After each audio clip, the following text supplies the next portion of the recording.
સાંજે અમે લોકોનું કામ છે કે સૌથી વધારે નશાની હાલતમાં હોય એમના કેસ કરવા. એટલે અમે અમારા ટાર્ગેટ ઉપર નીકળતા હોય છે કે આટલા કેસ આજે કરવાના છે. એમાંથી 15 છોકરા લાવ્યા હોય, એમાંથી 10 છોકરા પટેલ સમાજના હોય છે. આ વસ્તુ વિચારવાની વાત છે. મને જોઈને બહુ દુઃખ થાય છે કે અને પછી તમે હાથ જોડો છો આવીને કે સાહેબ તમે તો પટેલ છો, તમે તો સમજો. મને કોઈક આવું કે ને એટલે મને વધારે ગુસ્સો આવે છે અને હું એમ કહું છું એને કોઈ પણ ની ભલામણ આવે, કોઈ પણ ની ભલામણ આવે, પણ મારા પટેલ સમાજને તમારે છોડવાનો નથી. એક રાતી અંદર લોકઅપમાં રહેશે ને તો એને ખ્યાલ આવશે કે આ વસ્તુ ન કરાય.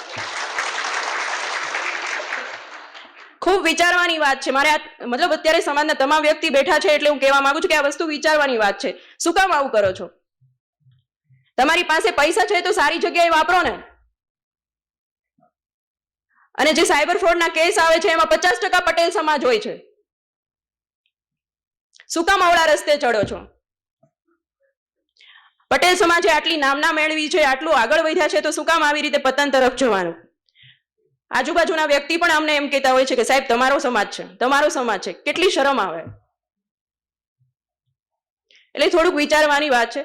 અને સ્ત્રી બાબતે તો મારે કંઈ કહેવાનું વધારે રહેતું નથી. સ્ત્રી એટલે વાત્સલ્ય, સ્ત્રી એટલે કરુણતા, અને સ્ત્રી એટલે મહાકાળી, અને સ્ત્રી એ જ મહાદુર્ગા.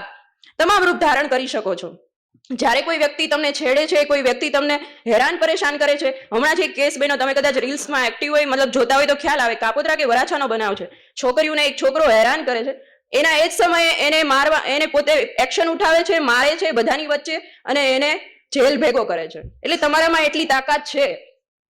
તમે કોઈક જગ્યાએ સ્થાન પર છો તો પણ સાથે આ વસ્તુ સુરક્ષિત રહેવાની પણ તમારામાં તાકાત છે. તમે પોતે એટલી તાકાત ધરાવો છો, તમારે બીજા કોઈની જરૂર શું કામ પડે?